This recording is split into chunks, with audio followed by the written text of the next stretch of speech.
first sort of forum that we're running about re-engagement programs. I'd like to just, first of all, acknowledge the range of people who are here in the room today.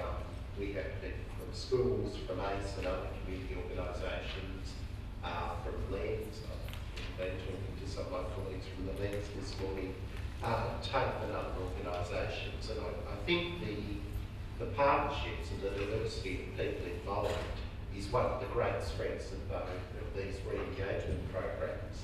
And I hope it's also one of the great strengths of the session today, and that you'll take an opportunity to talk to and learn from each other.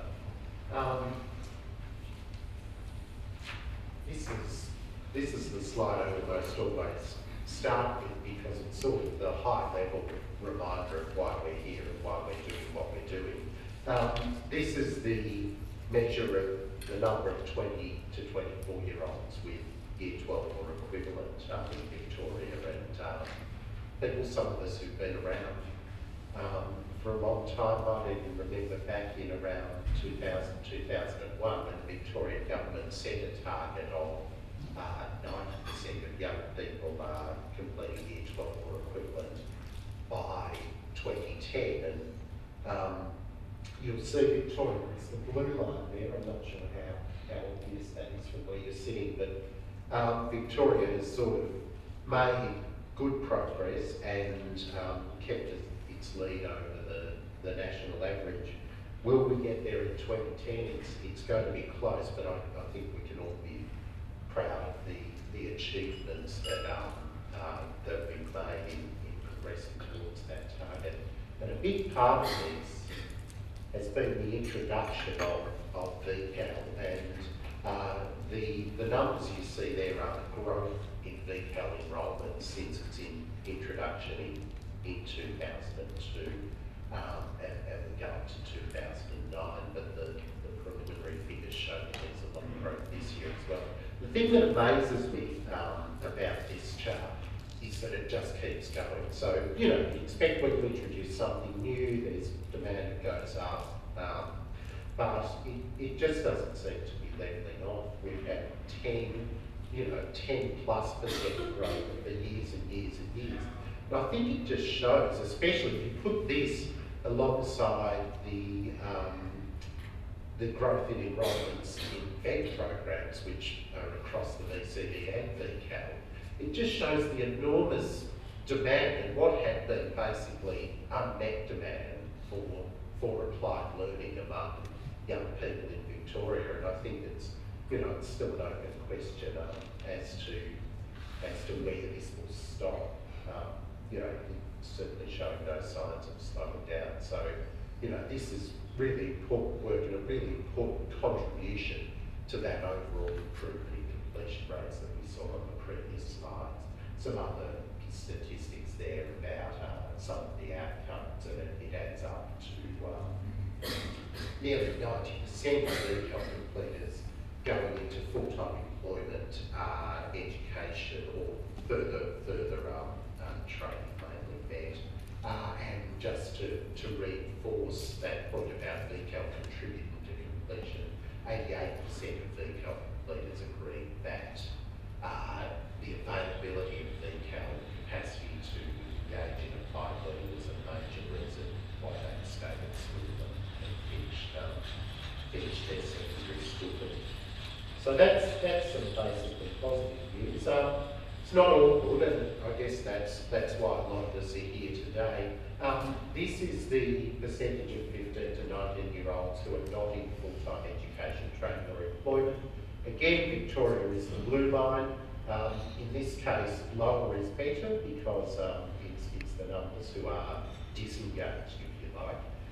And again, sort of a good story to tell up to 2008, and then we see both those lines kicking up really sharply. We can only assume that that's a result of the economic situation and young people having trouble finding work. So, again, it's just a reminder of how important it is to get these young people engaged, probably in most cases engaged back into education and training it's going to lead on to meaningful full-time employment that actually has leads to a satisfying career path.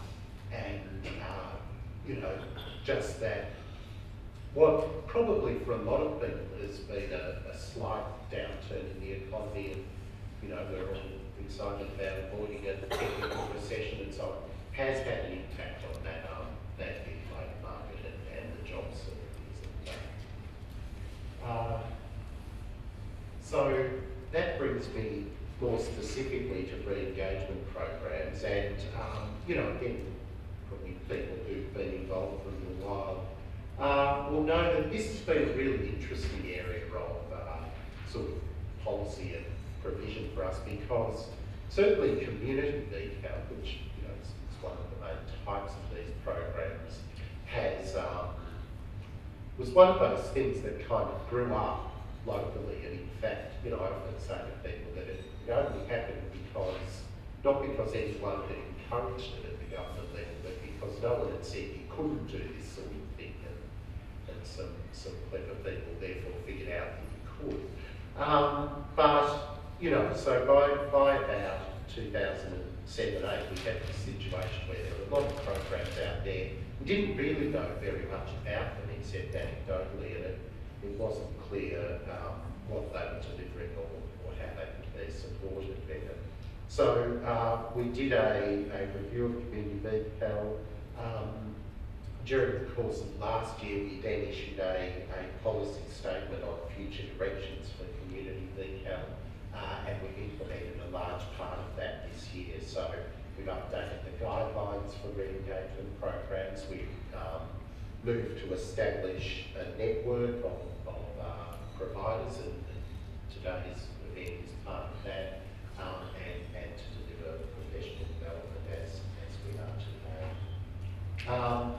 Just briefly, and probably know this, you're all operating under them, but some features of the re-engagement guidelines are clear eligibility criteria for both establishing programs and for students to be referred to these programs, and arrangements around those referrals, funding for young people who enrol during the year. We all know that the young people we're talking about have a habit of not conveniently turning up in January, February, and standardising and clearly defining the partnership arrangements between schools and the other providers who are involved in these programs.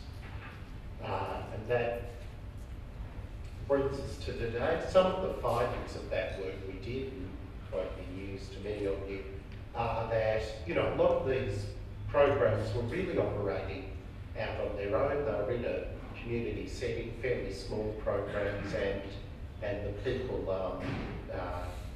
working there didn't really have access to that network of support, that chance to just talk things over with peers that you might have in a larger institution like a school. So we committed to developing a network of providers and delivering professional development. We then engaged Vala to help us out with this, and the result of it is that you're here today. So, it's something that's fairly consistently come up as being important. As Michelle said, the program's been developed in consultation with providers. So I do hope that you find it a valuable and useful day. Look, I'm just going to leave you with some of these quotes that we've sort of turned up during some of these reviews, which I think, coming from three different perspectives, the student, the program coordinator, and someone from them, just give you an idea of the value of community VCAL, the value that's placed on it at the local level, and why it's so important. So, I think, it's probably, you never lose sight of this. Some of us who are here in the central city can sometimes lose sight of this, but it's important to remember just how important this is and what an impact it has on the ground. the other fascinating thing I took away from this is that kids still say grouse 30 years on. So look, enjoy the day. Thank you to Vala for organising it, and I just hope it's really valuable for you. Thank you.